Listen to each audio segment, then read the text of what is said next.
Ya, shalom. Saudara, kita bertemu lagi di Instagram Live ini. Dan kita tahu bahwa hari terus berjalan. Dan tema yang saya akan berikan seperti apa yang tadi saya sudah sampaikan di Instastory saya. Bahwa tema kita bicara tentang mukjizat. Nah, sepanjang 1 minggu di belakang, kita udah bahas begitu banyak topik, ada 6 kali pembahasan yang sudah kita mulai, saudara. Dan ada ruang tanya jawab juga pada hari ini. Nanti setelah saya menyampaikan firman Tuhan dulu, karena ini penting pembahasan ini tentang mukjizat. Pasti saudara mengharapkan mukjizat terjadi. Itu yang kita mau. Sehingga hari ini kita dalam konteks yaitu biblical study. Jadi kita akan bicara tentang Bible study, yaitu tentang pendalaman Alkitab, dan kita mengupas tentang mukjizat itu sendiri. Apakah selama ini kita punya pemahaman yang benar atau tidak, dan kemudian juga kita akan berbicara tentang bagaimana kehidupan rohani kita, spiritual growth, pertumbuhan rohani kita meningkat. Oleh karena itu sepanjang hari ini dan kemudian nanti 1 jam sampai dengan hari Sabtu, saya akan membahas topik-topik saudara yang dalam konteks Bible study, sehingga saudara bisa terisi dengan konteks ini. Dan saya sudah mempersiapkan ini buat saudara. Esok hari kita akan bahas tentang pengajaran sesat di era postmodern, atau pengajaran sesat di era hari ini tentang coronavirus.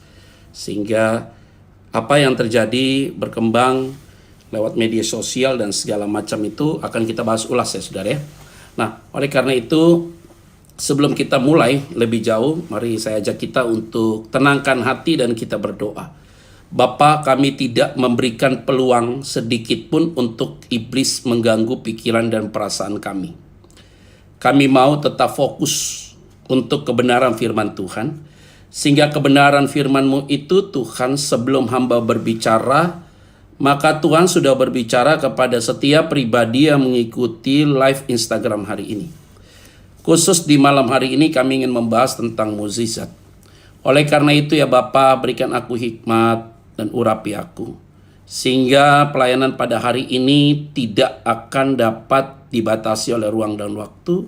Tetapi Tuhan yang berbicara bagi setiap kami masing-masing.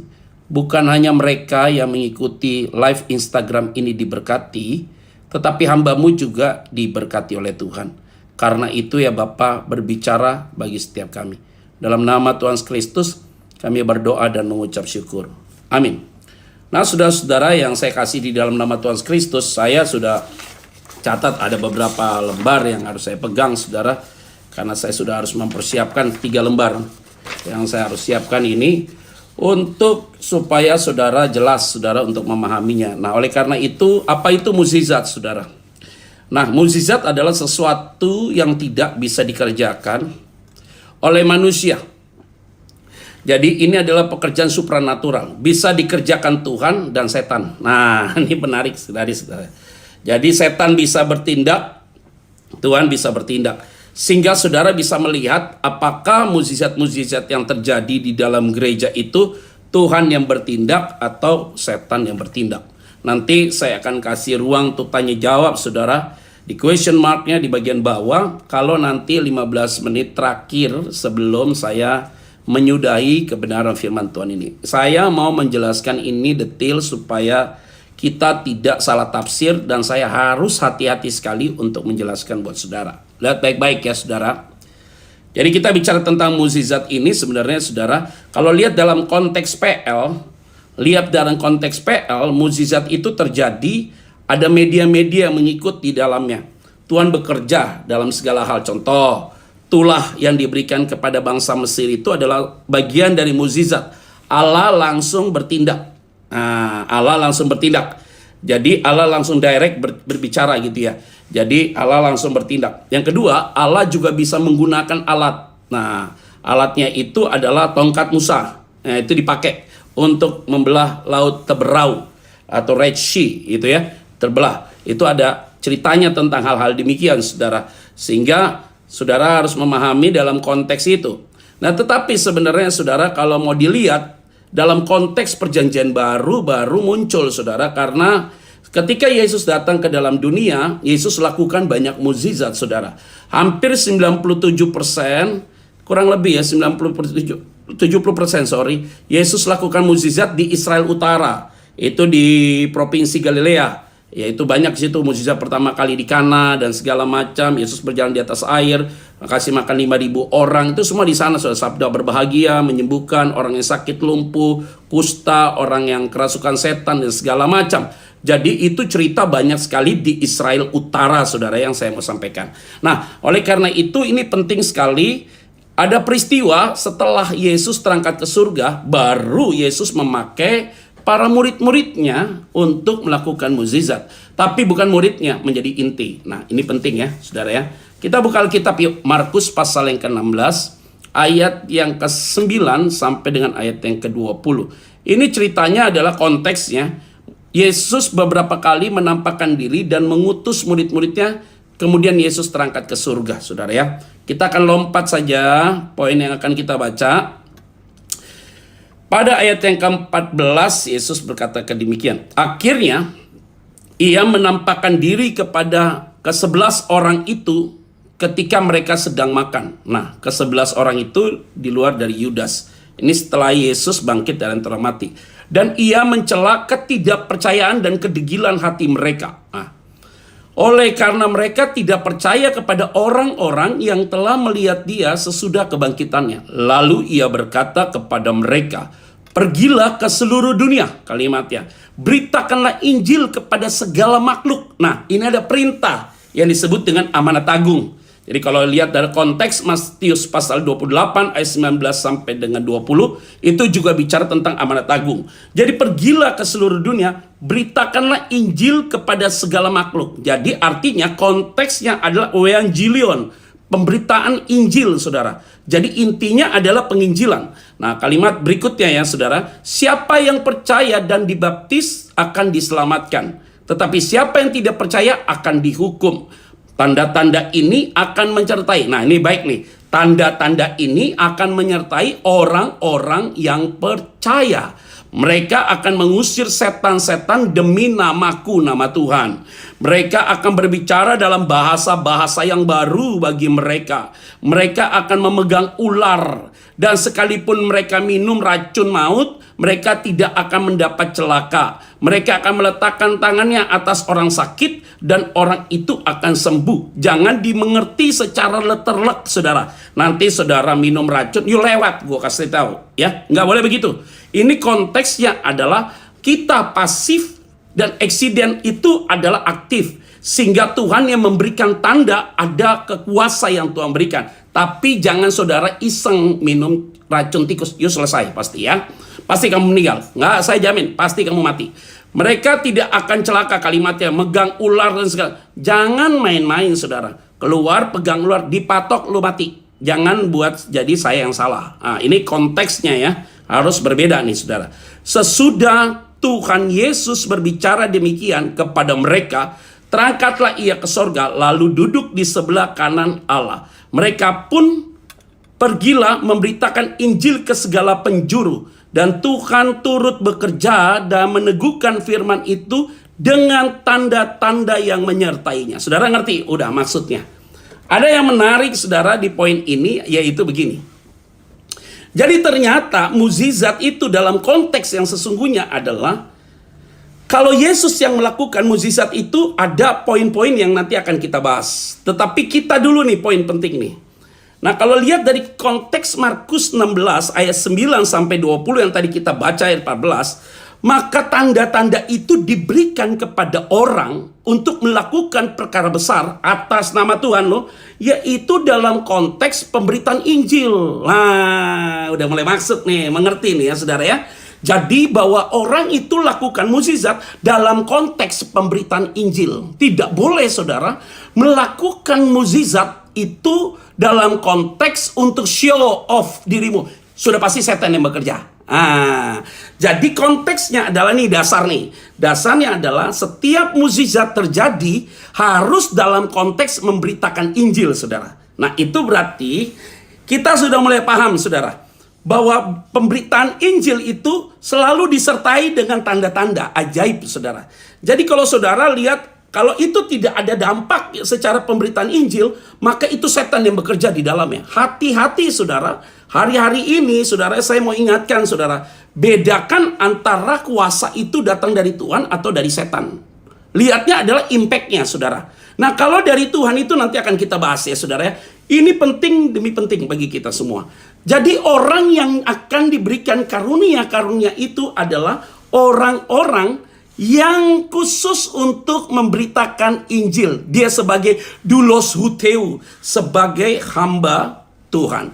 Oleh karena itu ada orang diberikan karunia kesembuhan. Ingat baik-baik ya, baru kita paham. Jadi sumber dari karunia kesembuhan itu apa, saudara ya? Nih, lihat nih kalimatnya. Kalau lihat dalam konteks yang tadi, pemberita Injil, tanda-tandanya itu satu, mengusir setan. Bahasa-bahasa yang baru, yaitu ya, bahasa-bahasa yang baru, tidak dapat celaka. Artinya, dia dapat tantangan apapun, tidak dapat celaka, saudara. Kemudian orang itu akan memberikan kesembuhan, dipakai oleh Tuhan. Tujuannya adalah supaya Tuhan dipermuliakan. Nah, ini penting. Penting harus kita pahami dulu nih. Titik berangkatnya harus di situ. Lihat baik-baik ya. Sumber daripada mukjizat itu adalah Tuhan. Nah, kalau sumbernya adalah Tuhan, maka medianya siapa saja. Bisa pakai malaikat, saudara. Masih ingat tentang peristiwa di kolam Bethesda? Masih ingat tentang peristiwa di kolam Bethesda? Yohanes pasal yang ke-5, saudara masih ingat itu kolam Bethesda? Dan sebelum Yesus datang, kolam itu harus digoncangkan oleh malaikat. Dan kemudian pada siapa yang turun duluan, maka dia yang akan disembuhkan. Ini konteksnya adalah Tuhan bisa pakai malaikat itu. Penting ya, mukjizat itu terjadi. Yang kedua adalah Tuhan bisa pakai the other form, yaitu benda-benda yang lain. Saudara masih ingat cerita tentang semak belukar memanggil Musa? Saudara masih ingat dengan kayu dan batang ketika ada para nabi-nabi ingin membangun rumah, terus kemudian kapaknya jatuh, terus kemudian di sungai Yordan, Elisa bilang lemparkan itu dan kemudian timbul kapak itu. Nah, itu mukjizat terjadi. Masih ingat juga dengan Petrus lakukan mukjizat dan kemudian pada saat itu banyak orang yang disembuhkan. Dan kemudian ketika Petrus pergi dan kemudian sapu tangannya ketinggalan, sapu tangannya dipakai untuk memberikan kesembuhan, dan itu sering sekali ditafsirkan salah dengan orang-orang. Maka banyak ada pendeta menggunakan sapu tangan untuk kesembuhan. Yuk keliru, yuk sesat. Besok kita akan bahas. Karena kenapa? Ini konteksnya berbeda. Karena zaman itu tidak banyak rasul dan para nabi yang ada pada saat itu. Dan ketika Petrus pergi, begitu banyak orang yang sedang mengalami kerasukan setan dan segala sesuatu. Ingat baik-baik ya. Jadi medianya adalah bisa lewat malaikat, bisa the other form, atau kepada manusia secara khusus. Petrus. Itu berarti, ingat baik-baik, mukjizat terjadi sumbernya dari Tuhan. Manusia bukan sebagai sumber. Nah, ini yang salah, saudara. Salahnya kenapa? Saudara terlalu mengkultuskan pendeta. Itu yang masalah. Pendeta itu punya karunia kesembuhan. Itu yang kacau. Saya kasih tahu bahwa miracle atau mukjizat itu dari Tuhan itu sifatnya permanen. Tapi karunia yang Tuhan berikan buat kita tidak sifatnya permanen, tapi berdasarkan situasional. Kalau itu dalam konteks penginjilan, maka Tuhan akan pakai engkau. Jadi engkau punya karunia kesembuhan, saudara datang, you dukun, kamu dukun. Karena kenapa? Enggak begitu, saudara. Jadi saudara punya karunia kesembuhan, you datang doakan orang. Enggak, tujuannya adalah untuk memberitakan Injil. Artinya memang orang itu engkau datang ke situ, ada orang yang sakit, kamu doakan. Waktu kamu doakan, orang itu sembuh. Waktu dia sembuh, saudara, impactnya adalah dia percaya kepada Kristus. You sedang memberitakan Injil. Tapi kalau engkau datang sembuhkan orang, sampai tidak sampaikan Injil, kamu dukun. Lakukan kesembuhan tanpa ada impact rohani, kamu dukun. Sudah pasti setan yang bekerja. Kok bisa begitu, Pak Pendeta? Iya, setan itu bisa menyembuhkan orang, tapi dia tidak bisa menyelamatkan orang. Nah, ini penting sekali, saudara. Sehingga ketika Yesus melakukan banyak mukjizat, itu impactnya adalah sebuah pertumbuhan rohani yang dibangun oleh orang-orang yang mengalami kesembuhan, saudara. Lihat baik-baik ya, saudara ya. Dari poin-poin ini, saudara bisa mengerti ini, saudara. Jadi orang itu tidak punya karunia kesembuhan, yaitu permanen. Tidak ada. Sifatnya adalah situasional, sesuai dengan konteks penginjilan. Lihat, orang doa belum tentu kamu disembuhkan, walaupun dia punya karunia kesembuhan. Karena kenapa? Tuhan tidak izinkan hal itu terjadi. Karena kita menganggap orang itu punya kuasa. You salah. Tuhan yang punya kuasa, yang memberikan kuasa kepada orang itu. Jangan dibalik-balik. Sehingga kita sering sekali ada salah orientasi, saudara. Orientasinya adalah kepada hamba Tuhannya. Dia punya karunia kesembuhan. Lihat deh, kalau dia berdoa, orang rebah. Nggak begitu loh, hati-hati loh. Nggak begitu loh, saudara. Nggak boleh konteksnya begitu loh, saudara. Jangan pikir rebah itu adalah Tuhan yang bekerja loh. Bisa jadi setan. Hati-hati, saudara. Saya mau sampaikan bagi kita. Orang datang, kamu doakan, terus dia disembuhkan. Terus kemudian dia nggak punya dampak. Saya curiga, saudara, itu setan yang bekerja. Saudara masih ingat ya, kalimatnya berikutnya. Tidak mungkin, saudara, orang itu mengalami kesembuhan, dia tidak memuji Tuhan. Dia harus memuji Tuhan karena tujuannya adalah memberitakan Injil. Sehingga hari ini kita harus mengerti terus nih, ada orang yang sakit nih tentang coronavirus. Mereka butuh mukjizat. Iya, setelah kita doakan mereka sembuh, apa dampaknya? Tiba-tiba dia tidak dekat dengan Tuhan. Sama aja dengan 10 orang kusta yang datang hanya satu. Untuk apa kamu lakukan itu? Jangan-jangan iblis bergerak di dalamnya. Nah, ini yang paling bahaya. Tujuan dari mukjizat itu tujuan adalah membawa orang itu dekat dengan Tuhan. Itu yang paling penting nih. Nah, ini yang kita sering sekali salah, saudara. Ngelihat orang doakan orang mati dibangkitkan. Terus untuk apa? Kalau orang mati dibangkitkan, toh dia ujungnya mati lagi toh. Hanya orang yang mati bangkit dan tidak akan mati lagi, hanya Yesus. Terus apa? Kamu mau show apa? Orang sudah ada di peti, kamu doakan supaya dia dibangkitkan. Terus kalau dia bangkit mau ngapain? Dia bangkit, dia hidup untuk selamanya atau dia mati lagi? Untuk apa? Untuk apa untuk show begitu? Tidak perlu begitu. Saudara, untuk show dan segala. Untuk apa kamu lakukan show itu? Tuhan tidak dibuat seperti itu ya. Hati-hati loh, saudara. Ini saya ada satu contoh di pengalaman pribadi nih. Di salah satu daerah saya nggak perlu sebut. Di gereja tertentu saya tidak perlu sebut. Karena kurang etis, saudara. Buat acara KKR. Waktu buat acara KKR, panitianya bilang, Pak Pendeta, nanti altar call ya Pak, untuk maju ke depan. Nah, ini penting, saudara. Udah, akhirnya setelah saya khotbah, dan saya rasakan memang waktu saya khotbah itu ya Tuhan bekerja dengan luar biasa. Tidak terasa sampai 45 menit, 1 jam saya khotbah. Udah selesai. Nah, akhirnya itu pemain musik naik ke atas semua, saudara. Waktu pemain musik naik dan kemudian dia mainkan musik, saudara, segala macam. Ini saya belum panggil jiwa-jiwa untuk datang, saudara. Baru musik main saja, seluruh orang yang ada di bawah itu maju semua, saudara. Rame-rame. Kurang lebih kalau saya hitung-hitung 85-90%. Orang maju berduyung-duyung, saudara, maju ke depan. Saya pikir ngapain dia maju ya, saudara ya. Jadi waktu mereka maju, tiba-tiba tangan mereka bergerak, goyang-goyang begitu, saudara. Saya pikir-pikir ini bahaya ya, saudara ya. Saya belum berbuat apapun, dan ini saya bilang nih, hati-hati, saudara. Kuasa Tuhan bisa ditunggangi, saudara, dengan cara yang berbeda, saudara. Maka saya hati-hati sekali di mimbar, saudara. Mimbar bisa dipakai Tuhan dan bisa dipakai oleh setan. Loh, kok bisa begitu, Pak Pendeta? Ya, hati-hati ya. Jadi pemberita Injil sebagai seorang hamba Tuhan, you jangan curi kemuliaan Tuhan. Kalau kamu curi kemuliaan Tuhan, bahaya sekali, saudara. Karena ini penting, kita bukan sumber, lo harus tahu dulu. Jadi mukjizat berasal dari Tuhan. Kalau kita dipakai, sifatnya adalah situasional saat itu saja. Untuk apa? Evangelion. Jadi untuk pemberitaan firman Tuhan.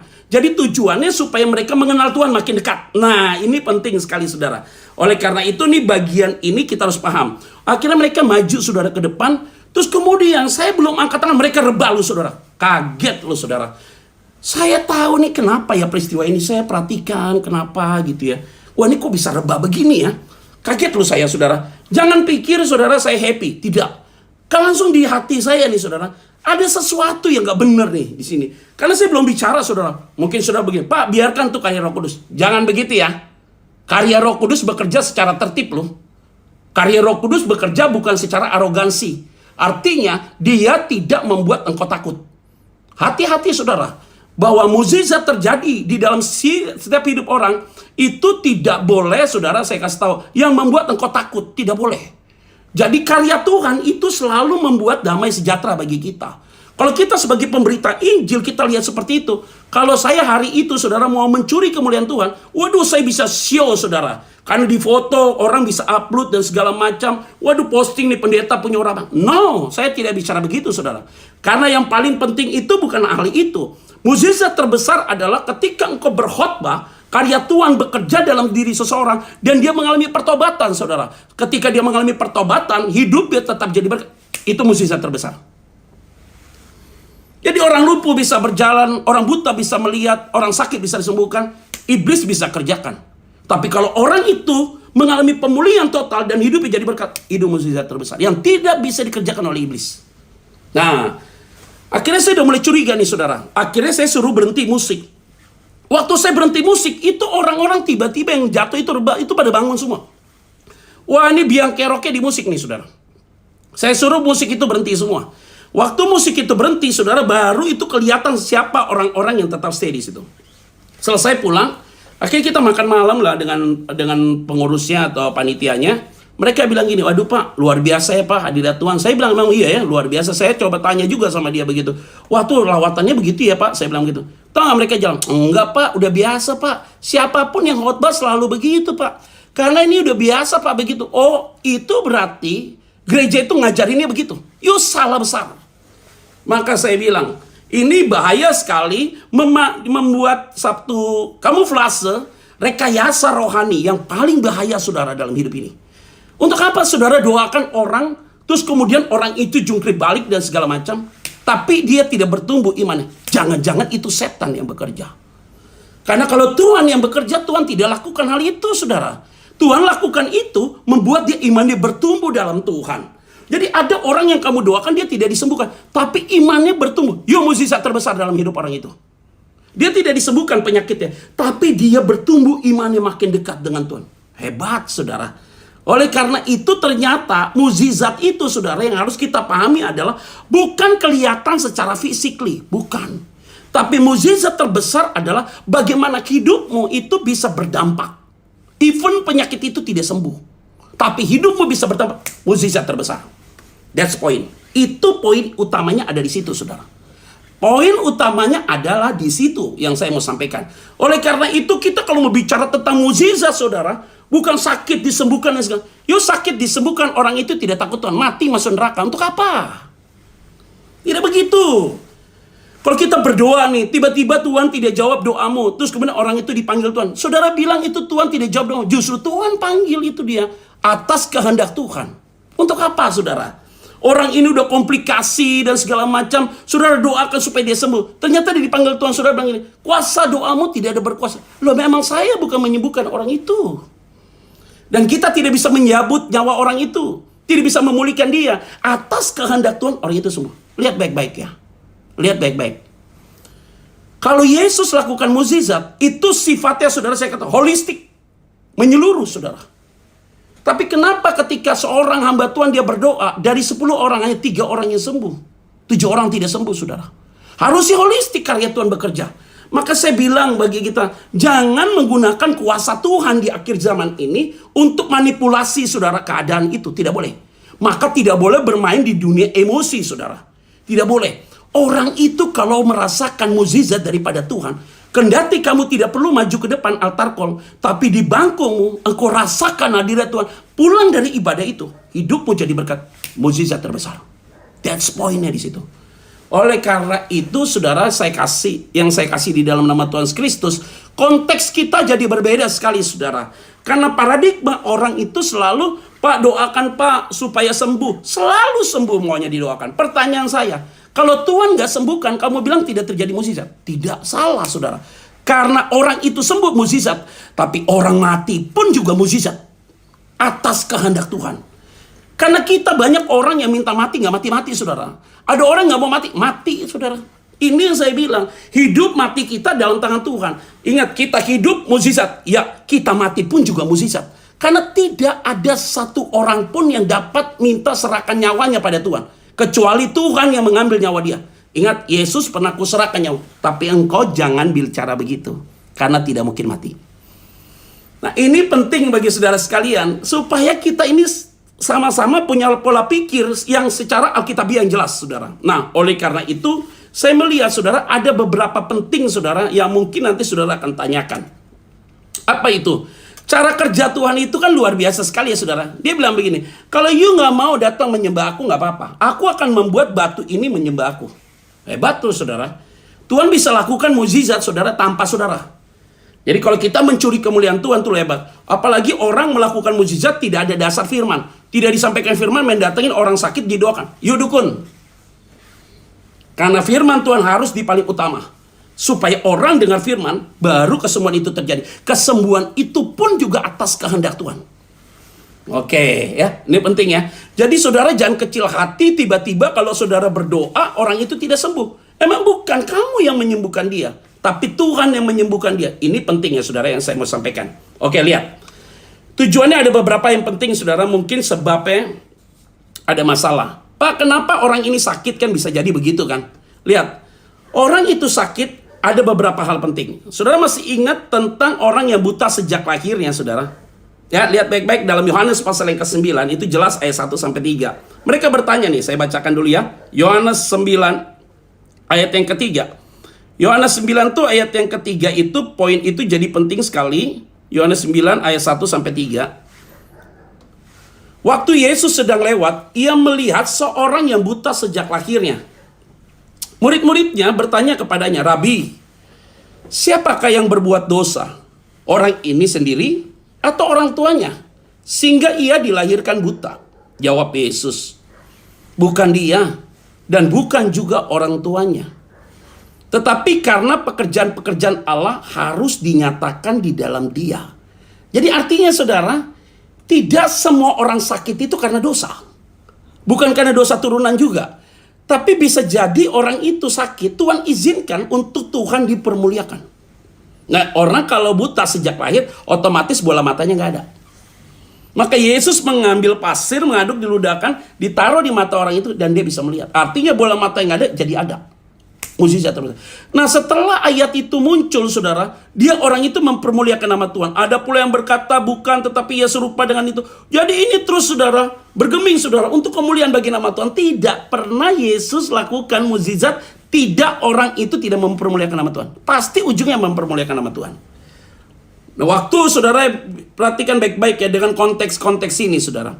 Itu berarti saudara jangan menjudging kalau orang sakit itu karena dosa. Tidak. Tuhan ingin dipermuliakan dengan hal itu. Nah, karena Tuhan ingin dipermuliakan dengan hal itu, Tuhan izinkan penyakit itu terjadi dalam hidup dia. Ini penting sekali, saudara, untuk saudara pemahaman ini. Oleh karena itu, ini penting bagi kita. Yang kedua, karena apa? Karena dosa, saudara.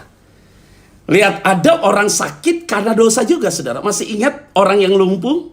Diturunkan dari plafon rumah itu? Yesus bilang, nggak ada orang yang punya iman seperti ini. Tapi dia bilang apa? Dosamu sudah diampuni. Masih ingat dengan orang yang mengalami lumpuh juga di kolam Bethesda? Sekian tahun tuh saudara baca ya Yohanes pasal yang ke-5 ayat yang ke-14. Itu jelas sekali di situ. Yohanes 5 itu jelas ada orang yang sakit. Dan orang itu sakit sudah lama sekali dia sakit di situ 38 tahun. 38 tahun dia sakit, dia lumpuh ada di situ. Dan kemudian Yesus tanya, apa yang kamu ingin aku perbuat? Kata dia begitu. Kan itu digoncangkan kan selama ini. Malaikat goncangan tuh air baru dia cemplung. Siapa yang nyemplung pertama dia yang sembuh kan. Nah ketika Yesus datang dia bilang begini. Oke, dia bilang apa? Ketika Yesus melihat orang itu berbaring di situ dan karena ia tahu bahwa ia telah lama dalam keadaan itu, berkatalah ia kepada, maukah engkau sembuh?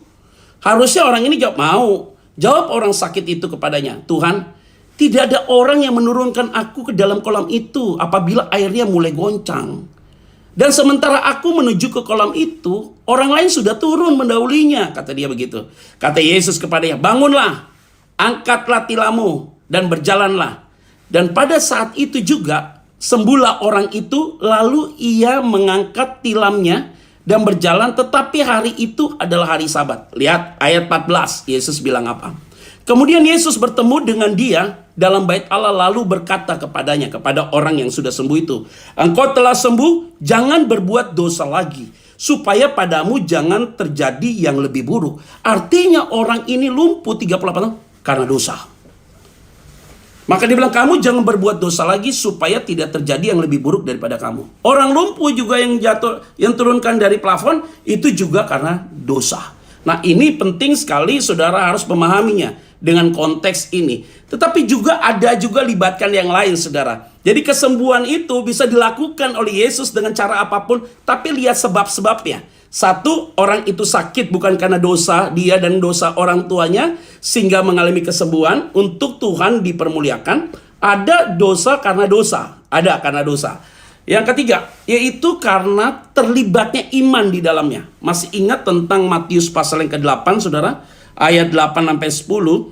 Matius pasal 8 ayat 8-10 itu menarik sekali di situ. Matius 8 ayat 8 sampai dengan 10. Tetapi jawab perwira itu kepadanya, Tuan, aku tidak layak menerima Tuan di dalam rumahku. Nah, hebat. Katakan saja sepatah kata, maka hambaku itu akan sembuh. Sebab aku sendiri seorang bawahan, kata dia. Dan di bawahku ada pula prajurit. Jika aku berkata kepada salah seorang prajurit itu, pergi, maka ia pergi. Dan kepada seorang lagi datang, maka ia datang. Ataupun kepada hambaku, kerjakanlah ini, maka ia mengerjakannya. Setelah Yesus mendengar hal itu, heranlah ia dan berkata kepada mereka yang mengikutinya, aku berkata kepadamu, sesungguhnya kalimatnya, iman sebesar ini tidak pernah aku jumpai pada seorang pun di antara orang Israel, saudara. Wah, ini hebat nih, menarik, saudara. Waktu Yesus bilang begini, itu berarti ada kelibatan orang yang memiliki iman, saudara. Contoh, ini ada saudara kita lagi sakit nih, coronavirus nih. Dia ada di rumah sakit. Saudara ada di rumah. Saudara yakin saudara berdoa, saudara, bahwa orang tuamu, papamu, mamamu, adekmu, anakmu, dan segala macam yang sakit itu disembuhkan oleh Tuhan. Maka imanmu lah itu yang terlibat di dalamnya. Maka terjadi mukjizat besar. Artinya, Tuhan itu bekerja dalam diri seseorang itu, dia melihat. Untuk siapapun kita harus lihat dasarnya masalahnya itu. Karena dosa kah? Kalau karena dosa harus diputuskan nih kutuk ini nih. Jadi kita ampuni, minta ampun sama Tuhan, baru terjadi mukjizat. Dan Tuhan dipermuliakan. Ini bukan karena penyakit, karena dosa orang tuanya, Tuhan dipermuliakan dalam poin yang itu. Yang ketiga adalah karena iman, saudara. Iman orang yakin bahwa orang yang sakit itu dapat disembuhkan. Oleh karena itu ini penting sekali bagi kita semua. Sudah mengerucut akhirnya kita. Kita menemukan ada beberapa hal penting, saudara. Artinya begini. Karunia kesembuhan atau mukjizat itu adalah pemberian dari Tuhan. Kita hanya alat Tuhan. Dan sifatnya adalah situasional sesuai dengan konteks pelayanan, saudara. Tujuannya adalah supaya mereka yang mengalami mukjizat daripada Tuhan itu datang menyembah Tuhan yang besar. Itu tujuannya sampai di situ. Dan ingat ya, bisa terjadi secara perorangan atau kelompok. Nah, itu saudara masih ingat terjadi dengan pencurahan Roh Kudus, Kisah Rasul pasal 2 41-47. Mereka berbahasa-bahasa lain, yaitu orang-orang yang ada di sekitar itu. Nah, ini penting ya saudara ya. Jadi kita yang menerima karunia kesembuhan dan kita diberikan karunia itu untuk melakukan kesembuhan, saudara. Ingat, pertama, hidupmu harus jadi berkat. Jangan jadi batu sandungan.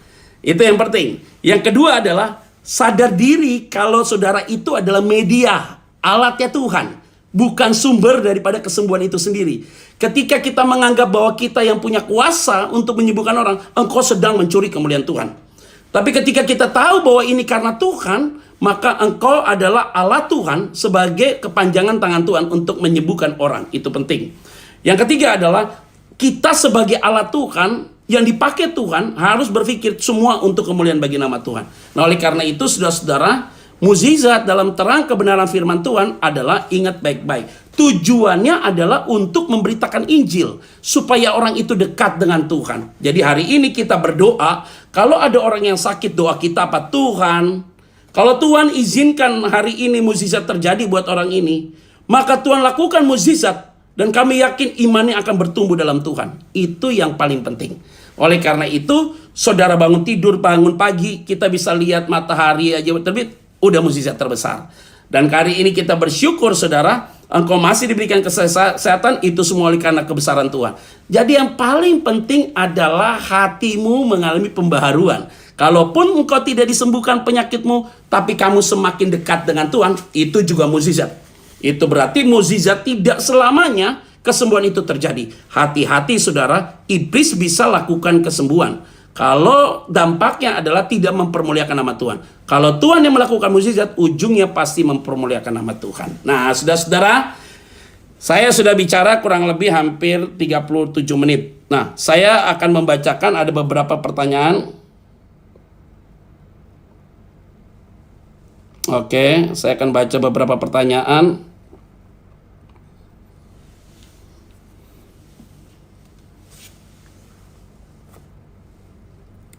Oke, orang minta komennya di offin dulu. Saya offin dulu ya. Oke. Saya akan baca dulu pertanyaan-pertanyaan di sini ya. Pak,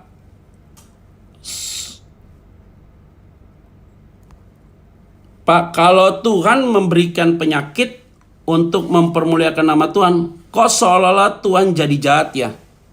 Pertanyaan saya, Tuhan jadi jahat. Bagaimana ceritanya?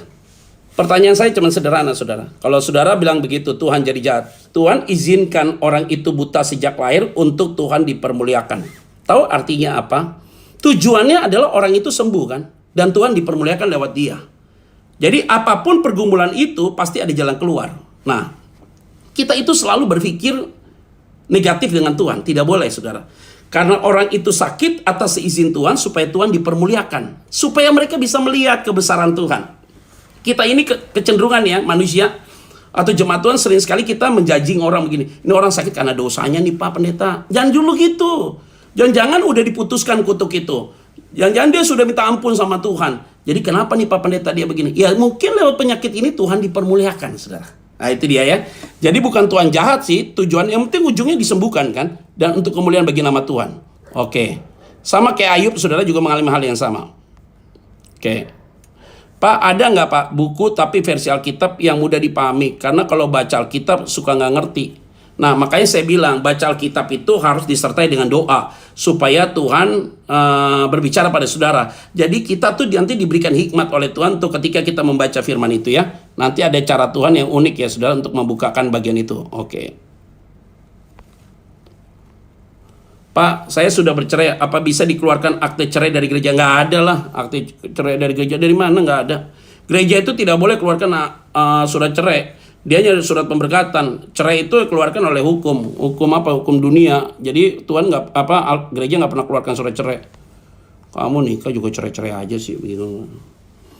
Pak Petra, bagaimana pandangan Bapak tentang Katolik karismatik? Saya mau kasih tahu, saya tidak mau tendensi dengan sebuah kelompok gereja tertentu. Biarlah mereka begitu. Kelompok Katolik karismatik ya mereka ada praise and worship ya baiklah. Pokoknya gini, mau Katolik karismatik, mau apapun, kalau kelompok itu mempermuliakan nama Tuhan, oke, yuk jalan aja.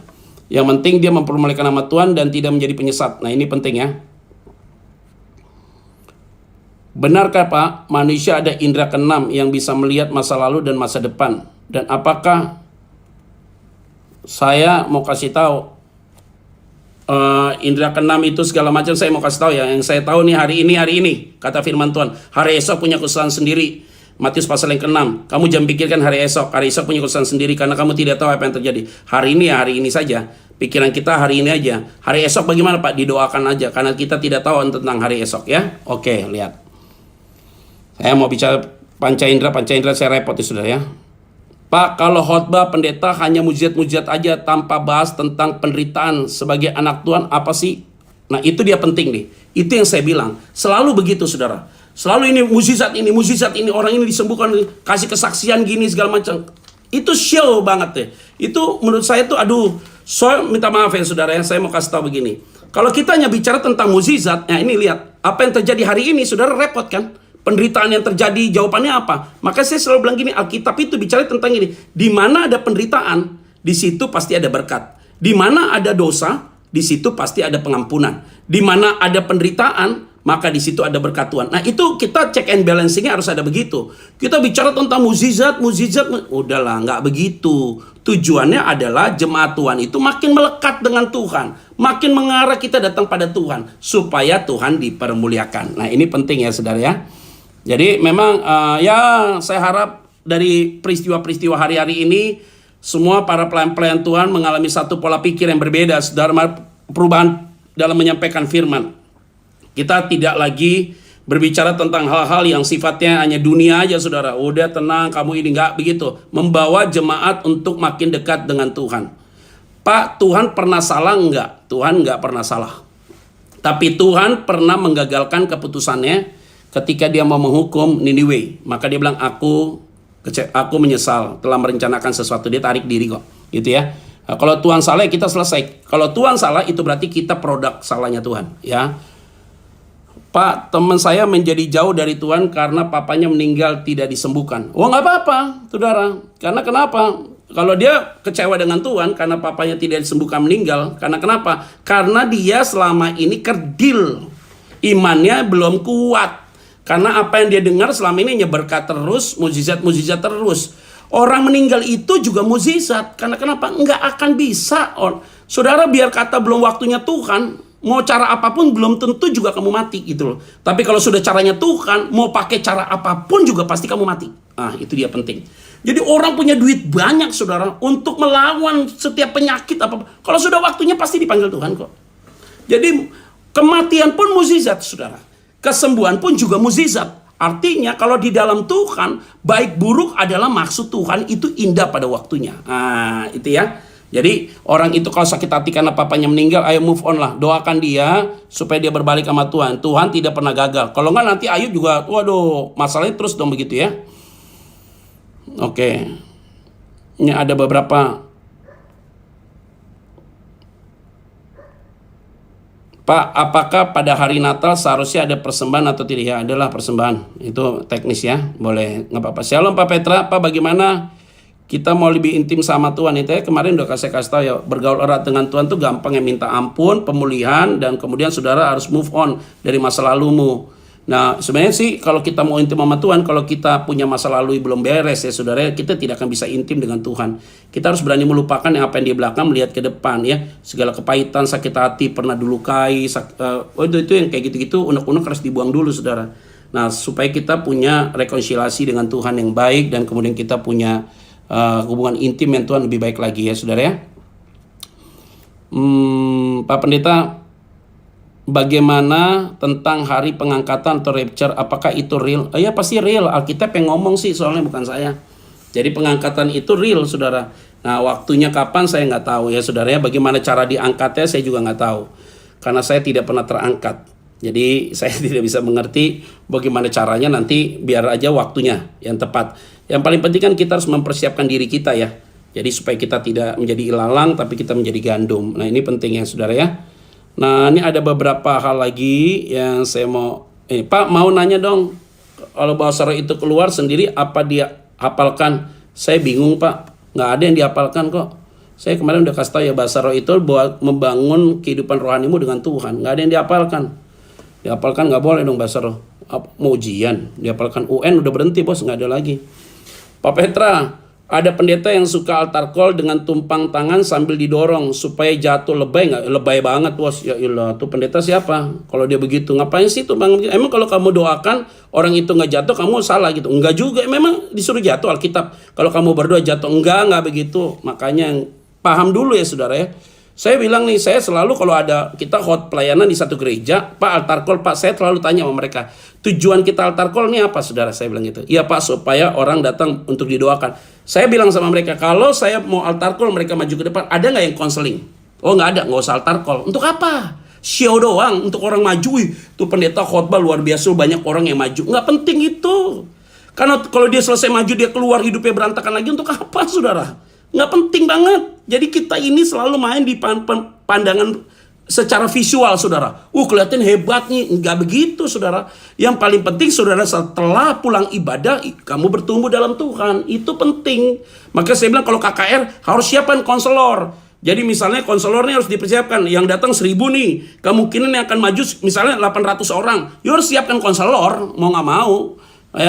Kalau nggak ada konselor nggak usah ada KKR. Karena kenapa? Untuk apa dia nangis maju ke depan tuh saudara tidak layani dia. Saudara nanti dia keluar, setan lebih banyak lagi datang sama dia. Itu paling bahaya tuh ya. Pak Petra, hari Sabat itu hari Sabtu atau hari Minggu? Nggak bicara Sabtu Minggu, yang penting hari Sabat itu waktu perhentian waktumu dengan Tuhan. Itu dia ya. Jadi hari Minggu ini sekarang. Orang Yahudi bilang hari Sabtu. Ini cerita. Orang Jumat bilang mereka hari Jumat. Orang saudara-saudara kita orang seberang ya. Pak Petra, bagaimana pandangan? Oke, saya nggak usah jawab lagi ya. Shalom Pak. Pernah nggak Pak mendapatkan berbagai sudut pandang dari satu bacaan Alkitab? Oh ya, sering sekali saya. Jadi sering sekali kita baca firman nih yang sama nih, Matius 8 misalnya, ayat 1 misalnya sampai dengan ayat yang ke-10 gitu ya. Saya bisa khotbahkan ini misalnya 4 session, isinya bisa beda-beda. Itu yang disebut dengan iluminasi pencerahan dari karya Roh Kudus. Jadi kita nggak bicara pewahyuan itu adalah sudah final sebenarnya. Jadi kalau kita baca Alkitab dapat pencerahan ya. Jadi Roh Kudus itu yang memberikan pencerahan, sehingga ketika kita sampaikan firman Tuhan, kok firmannya sama tapi penyampaiannya bisa beda-beda. Nah, karena setiap jemaat yang datang dari session 1 sampai session 4, Tuhan yang tahu.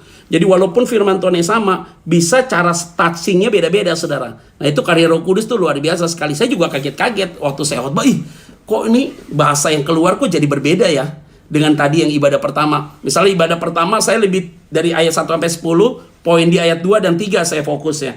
Tiba-tiba di poin yang ibadah kedua lari ke 3, 6 gitu loh. Nah, itu cara Tuhan untuk memfokuskan itu. Nah, setelah itu respon dari jemaat itu juga berbeda-beda. Karena setiap orang yang datang, Tuhan yang lebih tahu. Saya tidak tahu. Itu yang disebut karya Tuhan yang ajaib, yang kita lihat dari menjadi bagian penting ya saudara ya. Jadi berkat Tuhan itu luar biasa sekali. Ini kalau khotbah begini disampaikan 5 pendeta, bunyinya juga pasti beda-beda gitu ya. Pak, ada pendeta bilang dia naik ke sorga. Apakah itu Alkitabiah? Udah, yang saya tahu naik ke sorga itu saya kasih tahu ya. Naik ke sorga itu hanya anak manusia. Baca Yohanes 3 ayat 13. Anak manusia saja yang naik ke sorga dan turun lagi. Dia hanya boleh naik dan turun. Yang lain nggak boleh. Pak, kalau ada pendeta, kamu tanya sama dia aja. Saya nggak mau tanya. Males. Saudara jangan ngomongnya. Pak, pendapatnya bagaimana tentang pelepasan? Oh, ini penting saudara. Nah, bedanya pelepasan itu adalah begini. Pelepasan itu ada sesuatu hal yang perlu harus kita putuskan secara khusus.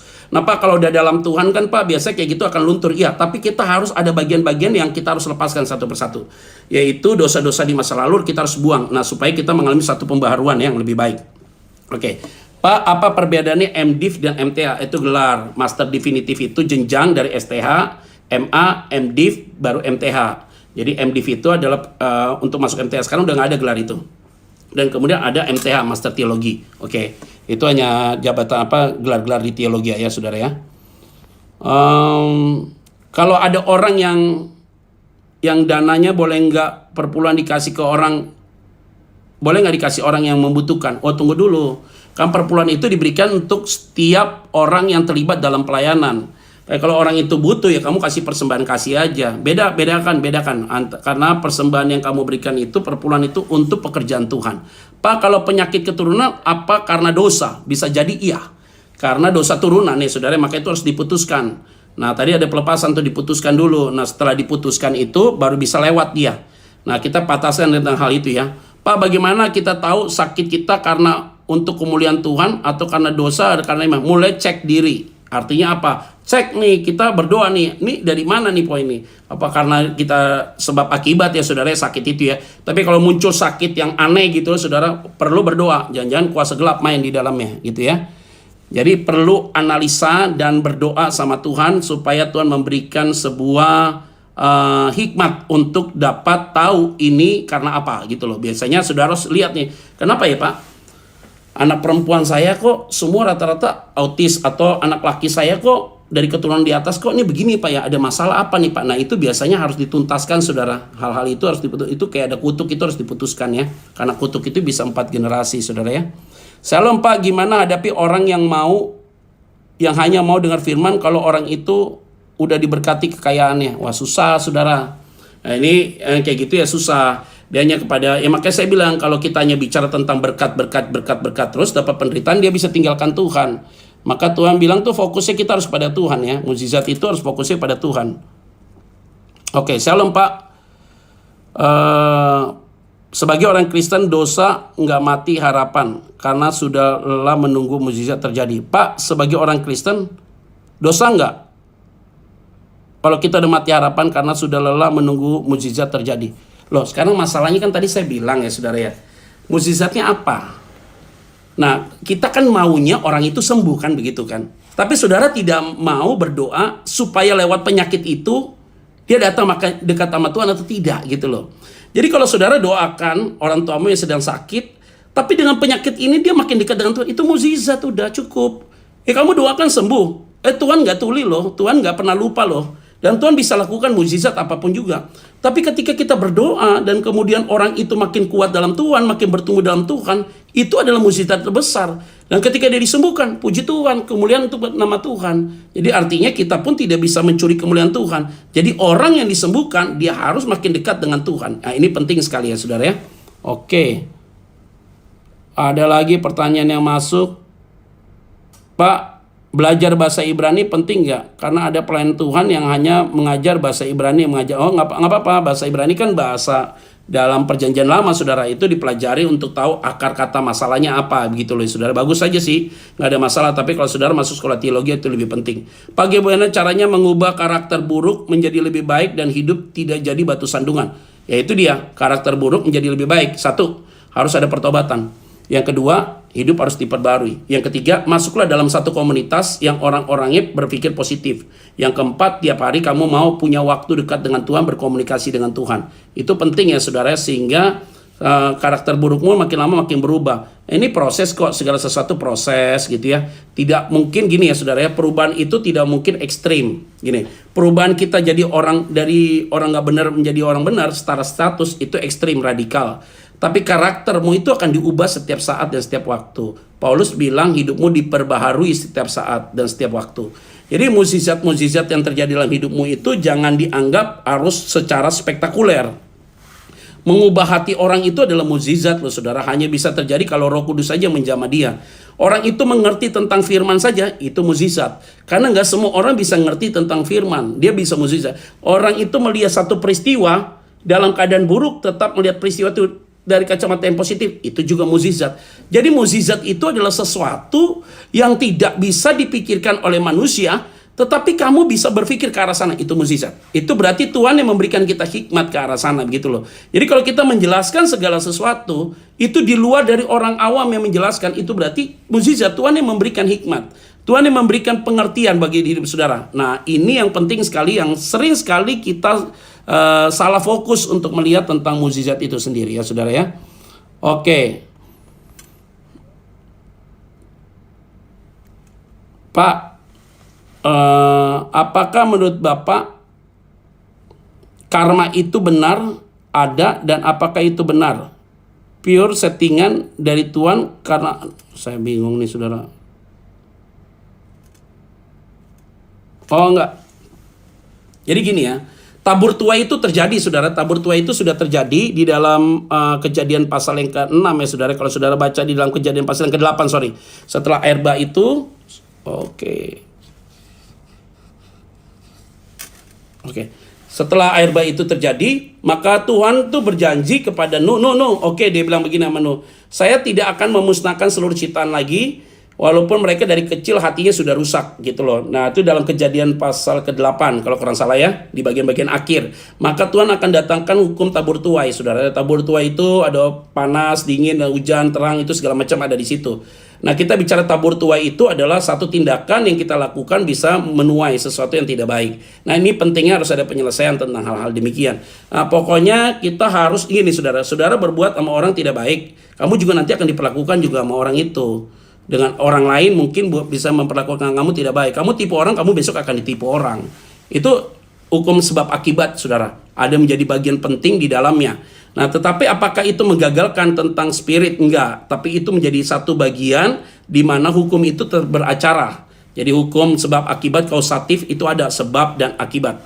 Nah kita bersyukur saudara, karena pembahasan ini memang tidak akan bisa selesai, tetapi saya akan menyimpulkan dalam bagian sumber dari mukjizat itu adalah berasal dari Tuhan. Hamba Tuhan hanya alat Tuhan, dan hamba Tuhan harus sadar diri kalau dia adalah medianya Tuhan. Kalau dia medianya Tuhan, maka Tuhan yang sumber kesembuhan. Jadi kita tidak perlu ngotot untuk berdoa orang itu mengalami mukjizat. Karena mukjizat itu datangnya dari Tuhan. Kalau kita doakan dan kemudian orang itu sembuh, itu berarti Tuhan pakai kita semua untuk kemudian bagi nama Tuhan. Tidak boleh karunia yang Tuhan sudah berikan bagi kita dikomersilkan. Jangan-jangan kamu dukun. Kalau karunia itu dikomersilkan, saudara harus datangkan orang untuk doakan saudara. Kalau dia nggak berdoa, nggak kuasa, itu yang jadi salah. Karena tidak boleh mengkultuskan seorang hamba Tuhan. Dia berdoa baru manjur. Kamu berdoa nggak manjur. Itu berarti imanmu lemah. Rohmu itu lemah. Kalau orang yang punya imannya kuat, jadi rohnya kuat, saudara sama saya sama. Kita hamba Tuhan. Engkau sudah dilawat Tuhan. Engkau sudah dijamah Tuhan. Roh Kudus ada dalam hatimu. Roh Kudus ada dalam hati saya. Apa yang kau perkatakan pasti punya kuasa. Apa yang saya perkatakan pasti punya kuasa. Itu berarti tidak perlu panggil orang berdoa buat saudara. Tidak perlu mengkultuskan orang untuk doakan saudara. Karena dirimu bisa dipakai Tuhan untuk dapat menyembuhkan orang. Itu berarti sumbernya adalah Tuhan. Kita hanya Allah Tuhan. Jangan mengkultuskan manusia. Sebagai hamba Tuhan, jangan mengekspos atau mengkomersilkan Tuhan yang berikan. Saudara, saya doakan saudara sembuh. Maka saya bilang, saudara yang sakit boleh datang sama saya. Tidak boleh begitu. Karena kesembuhan yang Tuhan berikan bagi seseorang, tujuannya adalah Evangelion, pemberitaan Injil, supaya mereka dekat dengan Tuhan. Tujuannya Tuhan dipermuliakan. Nah, ini penting sekali saudara. Kalau kita tidak sampai di situ, kita akan mencuri kemuliaan Tuhan. Kalau enggak, kita capek. Capeknya apa? Kita berdoa, kita yakin orang itu sembuh, tapi dia nggak sembuh-sembuh. Kamu kecewa karena kita mengandalkan diri kita sendiri. Kamu datangkan pendeta, doakan, katanya punya karunia kesembuhan, ternyata nggak sembuh, menyakitnya makin parah. Kamu salahkan Tuhan karena salah di konsepmu. Karena orang berdoa itu adalah kesembuhan datang dari Tuhan. Kalau orang itu sakit tidak disembuhkan tapi hidup makin dekat dengan Tuhan, itu mukjizat terbesar. Oleh karena itu jangan kecewa dengan Tuhan. Saudara-saudara, kita tinggal 3 menit lagi. Saya yakin dan percaya bahwa saudara semua diberkati Tuhan. Kita akan ketemu esok lagi jam 7 malam dalam topik yang berbeda. Nanti saya akan kasih tahu topiknya yang khusus. Dan saya akan membuka ruang untuk tanya jawab lagi. Karena kalau saya membaca waktunya tidak cukup. Doa kita hari ini, Indonesia pasti dijaga oleh Tuhan. Dijauhkan dari kutuk, dijauhkan dari setiap mara bahaya. Orang yang sakit yang ada di rumah sakit, Tuhan pulihkan mereka. Itulah doa kita. Seperti seorang perwira yakin bahwa keluarganya dapat disembuhkan, bawahannya bisa disembuhkan, sehingga dia berdoa minta kepada Yesus supaya orang itu disembuhkan. Yesus bilang apa? Tidak ada orang yang punya iman seperti dia. Maka hari ini kita satukan hati kita berdoa supaya orang-orang yang sakit kena coronavirus ini disembuhkan oleh Tuhan. Mari kita bersatu dalam doa. Setiap mereka yang sakit butuh belas kasihan Tuhan hari ini, terbaring sakit di rumah sakit, kami sepakat Tuhan, kami berdoa orang-orang itu disembuhkan di dalam nama Yesus atas kehendak Tuhan, bukan kehendak kami. Oleh karena itulah permohonan kami ya Bapa, mereka yang lemah pasti dikuatkan, yang hari ini putus asa diberikan pengharapan, supaya ketika mereka sembuh, mereka makin melekat dengan Tuhan, makin dekat dengan Tuhan. Kami berdoa untuk dokter, aparat semua, perawat semua, diberikan hikmat oleh Tuhan, supaya mereka punya kekuatan ekstra. Untuk apa? Untuk mereka melayani orang-orang yang sakit. Kami berdoa pemerintahan hari ini Tuhan, tetap terus diberikan hikmat, kebijaksanaan daripada Tuhan. Terima kasih banyak Bapa di surga. Terima kasih. Di dalam nama Tuhan Kristus kami berdoa dan mengucap syukur. Haleluya. Amin. Saudara-saudara, arahkan hatimu dan terimalah berkat Tuhan. Diberkatilah hidupmu, keluargamu diberkati. Apapun yang kau lakukan diberkati Tuhan. Di masa hari ini Tuhan kami berdoa Tuhan, supaya mereka makin melekat dengan Tuhan. Kasih Allah menyertai saudara. Anugerahnya terjadi dalam hidup saudara dan saya. Rohnya tinggal tetap di dalam hidupmu untuk menjaga, menuntun, menegur, memimpin dan menguatkan saudara. Bukan hanya sampai hari ini saja, tapi sampai selama-lamanya. Tuhan Yesus memberkati saudara sekalian. Shalom. Kita sampai ketemu untuk esok hari jam 7 malam di live Instagram ini. Tuhan Yesus memberkati kita semua. Shalom.